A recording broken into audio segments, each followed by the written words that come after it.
Oh, hello. I'm Stephen Anthony Bailey. Welcome back to the Actors Vlog.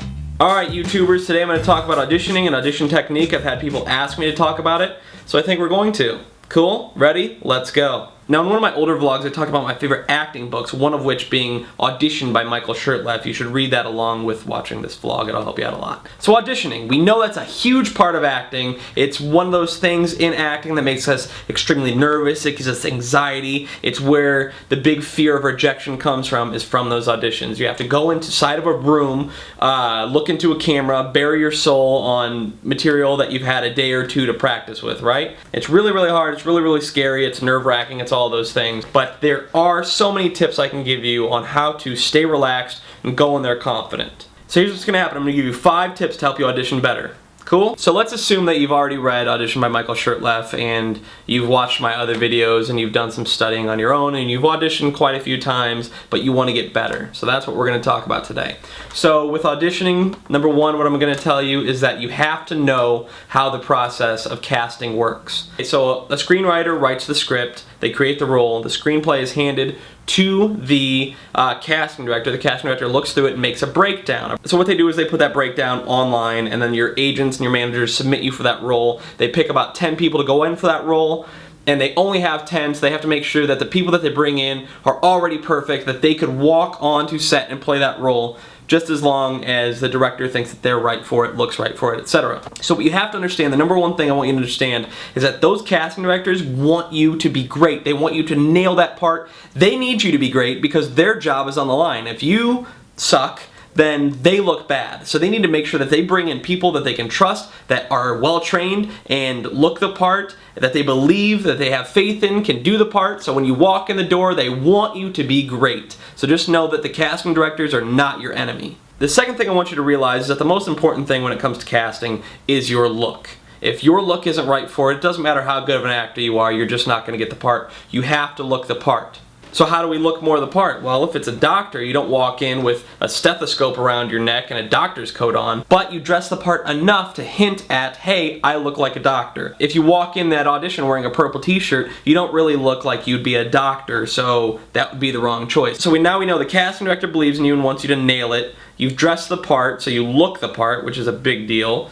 You've studied your lines and you have them memorized. Now what we're going to do is talk a little bit about acting technique. Casting directors can tell a lot about you from your behavior during the audition. Number 3 is going to be tips on how to interact with the casting director or casting assistant who is running the casting session. So don't walk in there and throw a big hug on them. Don't throw a high five at them. Don't shake their hands. Do not touch the casting director. Don't do that. Just don't do it. They see a bunch of people a day. They don't want your germs. They don't want to get sick, and they don't need that weird interaction between you that's going to make everything awkward. They just want you to come in, show them what you do as an actor, and get out. It sounds impersonal. It sounds a bit rude, but you have to understand that 1, time is of the essence. They don't have time to be your best friend. 2, they don't want to get sick from touching you and getting your germ. 3, they don't want to send you mixed signals and make you think that you're buddy-buddy with them and that they're just going to give you the role. They don't have much control over that. All they can do is suggest you and give you the opportunity to be seen by casting and by the producers. So understand that. When you go to an audition, take a book bag with you or take your purse with you. Put everything that you don't want to have on you during your audition inside of the bag. Set the bag off to the side, out of the way, where it's not going to be distracting to you, the casting director, the camera, and to where it's not in the way of any of the process of auditioning. When you walk in, don't be overly chatty with the casting director. Just go in. You should be focused on the part, not focused on them. If they brought you into audition, you've already won them over. There's no need to butter them up. They're not a dinner roll. Just go in the room and be ready to act. You should be focused on what you're doing. You shouldn't necessarily walk in completely Daniel Day-Lewis method acting, especially if you're like auditioning for a serial killer. Don't walk in and make them think that you're really a serial killer and really crazy, but come in there somber, come in there relaxed and focused. Let them know, hey, I'm ready to audition. All you gotta do is hit that record button and we're gonna go crazy. Just go in the room ready to act. You're an actor, right? You're not their friend, you're an actor, so go in the room as an actor. Don't make people uncomfortable. Don't go in the room overly excited. Look, I understand that those feelings come from being excited and being, nervous and being just, on cloud 9 that you're in this room auditioning for this great part on this TV show or for this movie that you just desperately want to be on. I get it. Don't show desperation. And also, don't be overly excited towards the casting director. Yes, that is Scott David who cast Criminal Minds, and yes, he is one of your heroes as a casting director, one of those casting directors that you just wanted to audition for so bad, and now the day has come and here you are to do it, so don't blow it by being a geek. A quick story. I remember being non-union and dreaming about auditioning for all these big TV shows and these big movies, and when it started happening, I was extremely excited when I walked in those rooms, and I had to learn to contain myself and shift that excitement into my performance, into having big energy to go right into the camera. It couldn't go to them, even though I wanted to just hug them and thank them so much for letting me audition for this movie or this show, because it's what I had been dreaming about my entire life, was auditioning for these shows that I wanted to be on, right? But if you don't put it in your performance, you're going to be distracted. You can't be distracted. You have to focus. Focus is my favorite word in the English language. Focus on what you're doing. Focus on your part. Focus on your emotion. Focus on how you feel. You can use that excitement and those nerves in a good way. Your job is to control your emotions in such a way that that is your craft, that is your art form, so learn to do it with your excitement and your nervousness. Okay, let's talk about slating. Slating is very important. What you don't realize is that they hit record. As soon as you walk in the room, your audition starts. Your audition doesn't start when you say the first line of dialogue. Your audition starts as soon as they hit that record button. The producers or director is going to determine whether they like you or not within the first 3 to 4 seconds. So make sure that you're on as soon as that record button is hit. So when you go into Slate, when you go into Slate, you need to present yourself as a professional. You shouldn't be nervous when they say go ahead and Slate. You shouldn't be, hi, I'm Stephen Anthony Bailey, and I'm repped by NVA Management and Littman Talent Group, and I'm happy to be here. No, it should be, hi, I'm Stephen Anthony Bailey. Just say your name. That's it.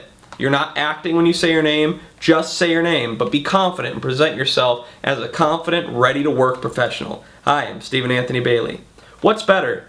Hi, I'm Stephen Anthony Bailey, or hi, I'm Stephen Anthony Bailey, or hi, I'm Stephen Anthony Bailey. Which guy did you like more? Which guy would you want to be on set with you? That's the thing that we need to remember, is that when you're auditioning, you're checking how good of an actor they are, that they look right for the part, but you're also looking to see, is this person going to be professional on set? Are they ready for this opportunity? So make sure that you're showing that in your slate.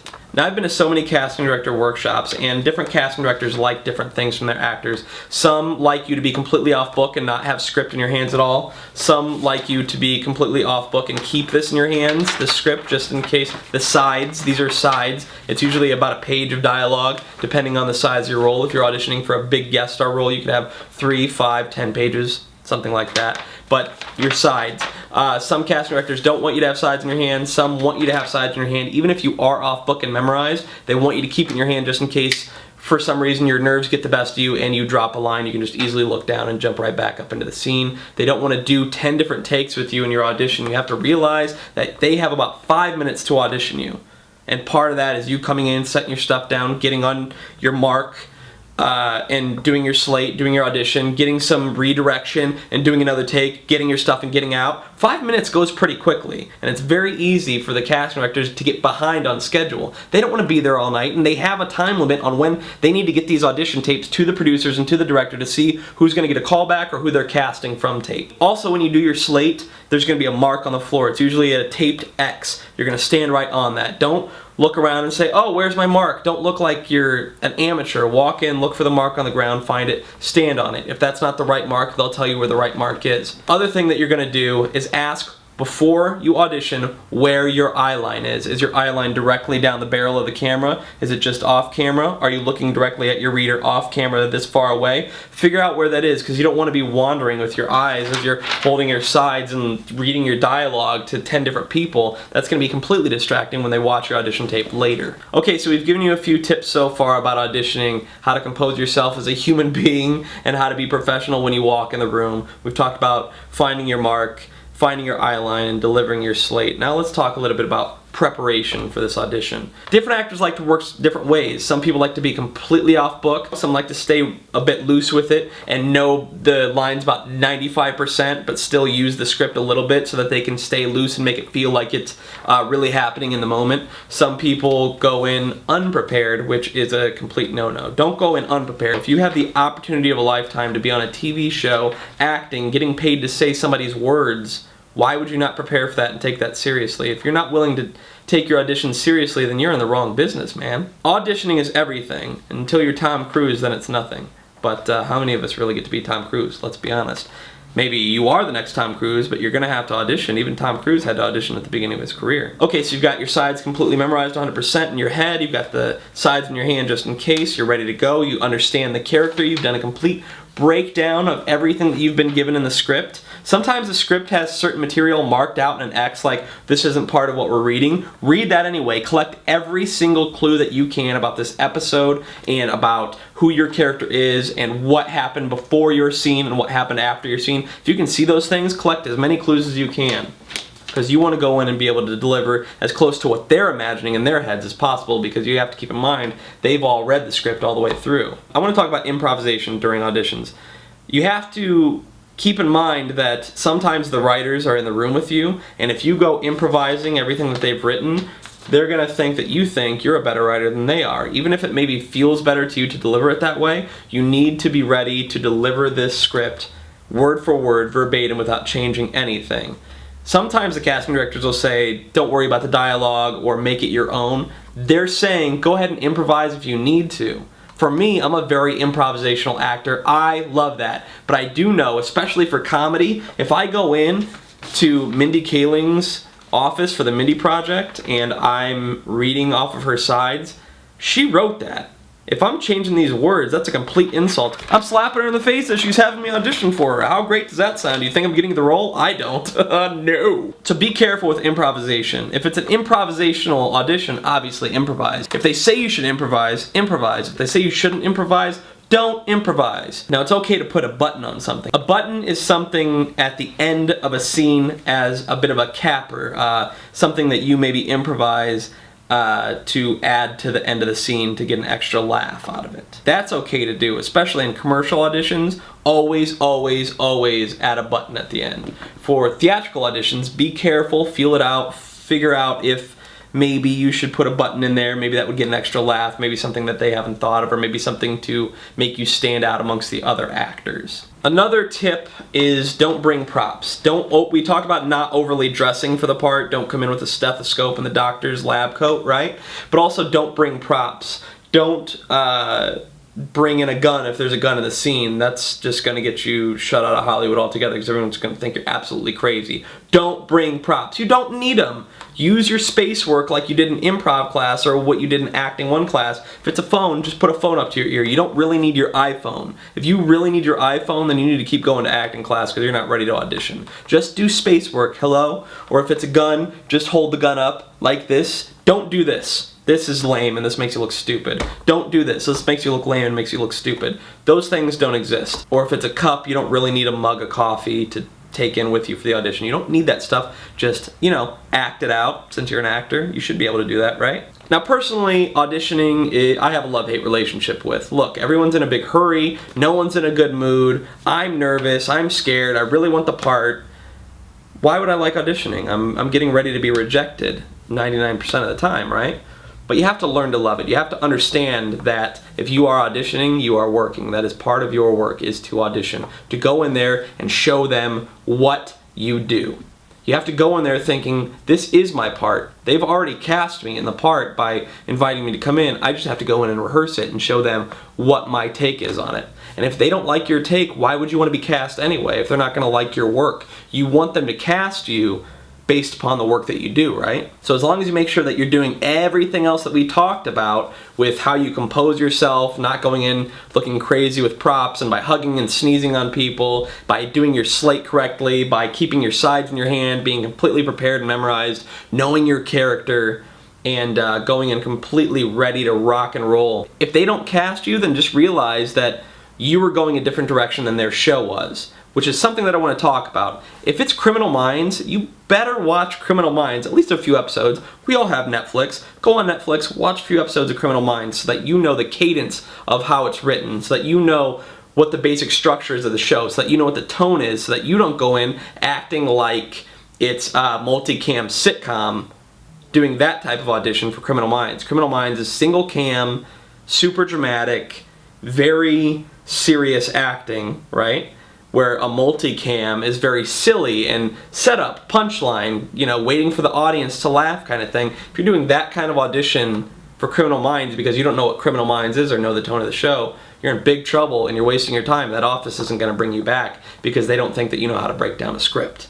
Make sure you're taking time to break down your scripts and make sure that you watch the show that you're auditioning for. Now, if it's a pilot, you don't have any material to go look at, so you just really need to be a detective and go through that script and figure out what they were trying to get at. Now here's one more quick tip for sitcom auditions. If it's single spaced, it means it's a single cam show. If it's double spaced, it's a multi-cam show. Single cam shows are going to be like The Mindy Project. That's a single cam show. Where multicam is going to be Undateable. If you know that show on NBC, look that up. Undateable is a multicam show, and that's going to be a double spaced script, and that's a different style of acting than you would do on The Mindy Project. Even though they're both comedies, they're both sitcoms, it's a different style of auditioning, different style of acting, and you're going to prepare differently. So do some research online, go look up what a single space sitcom script looks like and what a double space looks like, and study how they're written, and then look at those shows to see how they feel, how the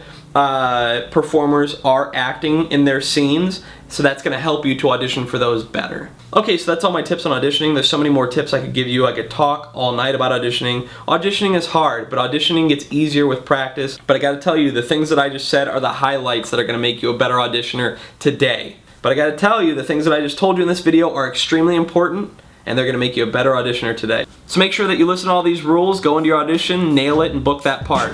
Break legs. That's it for the Actors Vlog. I'll see you next time. I'm Stephen Anthony Bailey.